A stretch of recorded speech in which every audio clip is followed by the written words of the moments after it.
Hi everyone, this is Professor Golestane, and I'd like to show you a process of titration that is utilized for determination of molar mass. And in this case, we're going to determine the molar mass of this white vinegar solution. And it is previously determined that the percent acetic acid in this solution is 5.16% by mass. So please record this value. This is an important number to work with. And I'm going to take a sample of this and also show you the process of calculating the density or showing you the measurement. This is a volumetric pipette that gives you a good delivery for 10 milliliter. It's a little easier to work with than this other pipette, which is called a Molar pipette, and this is graduated. I'll use the Molar pipette for transferring the acid into my reaction flasks for titration, but I'll use the 10 ml pipette for measuring the density of the original acetic acid solution. So I'm going to take a beaker, zero the mass of the beaker, and this way I'll just be recording the mass of the solution directly.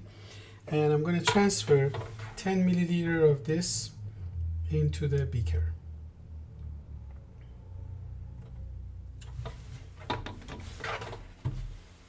I have to get my eye level with the liquid level inside the pipette so that I can adjust it to the meniscus. So it's good now. And when you transfer, you always want to take any hanging drops from the outside, and then take your beaker and touch the tip of the pipette to the inside wall and let gravity pull everything down.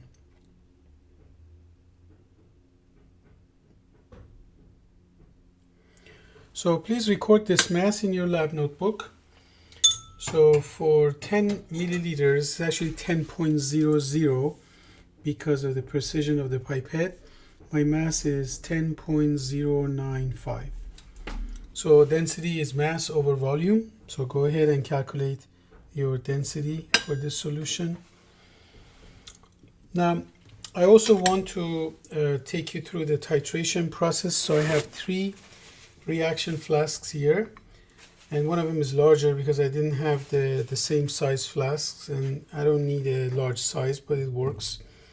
And so I'm going to be transferring 5 milliliter of acetic acid into each flask, and then I have over here in my burette, which is hard for you to see, but I have poured in a solution of 0.4852 molarity sodium hydroxide, which I had previously prepared by weighing solid sodium hydroxide and standardizing it against KHP, which is a primary standard that's called potassium hydrogen phthalate.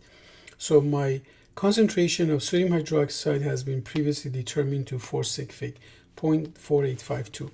So I've already filled my burette with this solution, and now my task is to fill the 3 flasks with 5 ml solution of the vinegar and take it through the titration process. But so that I won't forget, I'm going to add 3-4 drops of the indicator to each flask. I haven't transferred anything, but I'm just going to go ahead and add my indicator so I don't forget. If you don't add any indicator, you won't get any color change. So now we're good. Now I'm going to be transferring the solution. It's going to take a little time.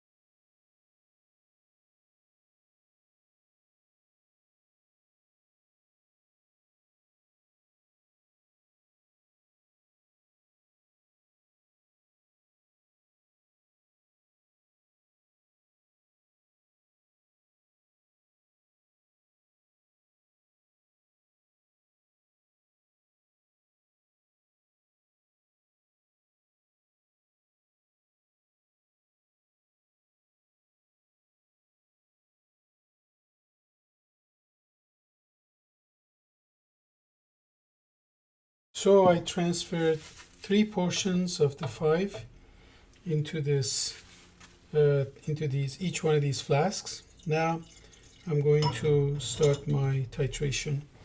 My indicator is already added, and at this point I'm going to use a little bit of water to wash the side walls of these flasks. The amount of water doesn't matter because the 5 ml already transfers a certain number of moles based on the concentration of that vinegar solution. So I'm going to go ahead and start. So let's start with this flask right here.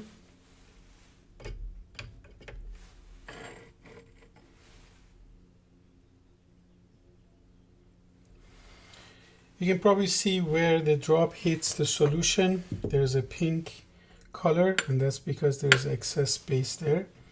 So you want to continue the process until you get a faint pink color.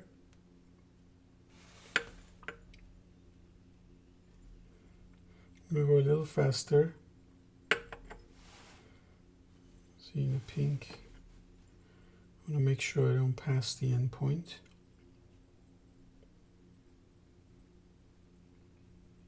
Getting close. With every drop there is a lot of color change, so it looks like I'm very close. I'm like within 1 drop away. So I'm going to wash the tip of this burette. There's a hanging drop, so after washing it, there's my end point. So I'm going to have you record the volume. Please record this volume to correct precision of the burette. I started with 0. I had set the volume to 0 exactly in the beginning, and now I've dispensed this much. So please, let me turn this a little bit. So please record this volume. Looks like the meniscus is right on the second tick mark between 8 to 9. All right, so we've done the first solution. I'm going to record this in my lab notebook too. So now we're ready for our second titration. Now, because I have enough sodium hydroxide inside of this, I can go ahead and use the same, start with this volume and proceed down and fill this. So I could do that, and it looks like I can probably do well. I'm gonna fill this just for convenience, because I know that these titrations are going to require a little over 8 milliliters. So if I start with 0 again, it's more convenient point to start with. So I'm just going to go ahead and start with 0. It doesn't take that long to do that. So with every titration, I'll just start at 0. So again, I'm getting the volume to the 0 point.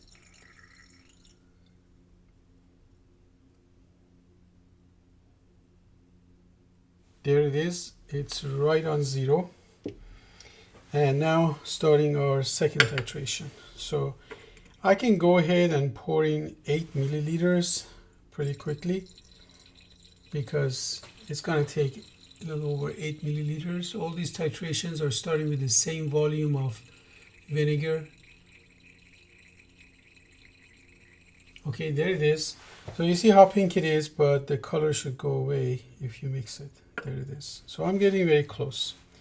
So I'm just going to go like very slow drops at a time, and then I'm going to remove the hanging drop with water if I need to.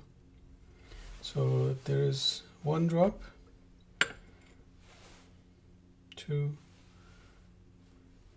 3. Looks like I'm very close. With maybe 1 more drop, this is going to happen.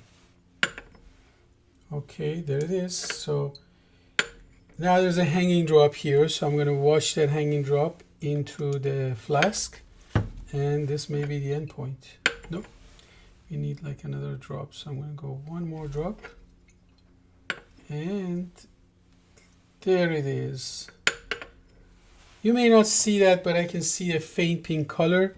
There is a hanging drop here. If I wash it down, look what happens to the color. You get a lot more intensity of the color. So I reached the end point on this flask right here. So this is flask number 2. So please go ahead, and remember I started at 0, so all you need to do is measure this volume and read it. That's all. Looks like it's in between the 3rd tick and the 4th tick.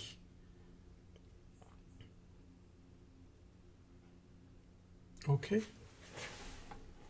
I recorded on my book too. Now we are ready for our last titration. I'm going to fill my red one more time.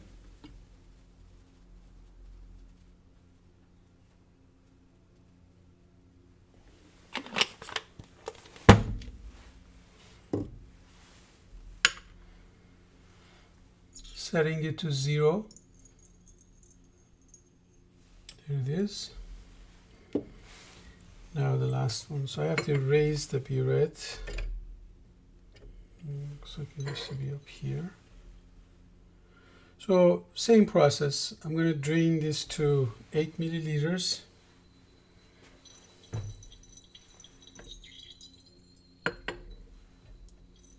Okay, there it is. So the color should go away.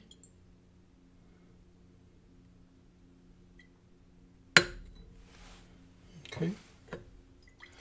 Now I'm just going to go like 1 drop. Maybe it might only take like 1 drop. So let's see. 1 drop won't do it. Another drop. And this drop should do it. So let's just stop right here. Nope, I need maybe a couple more drops.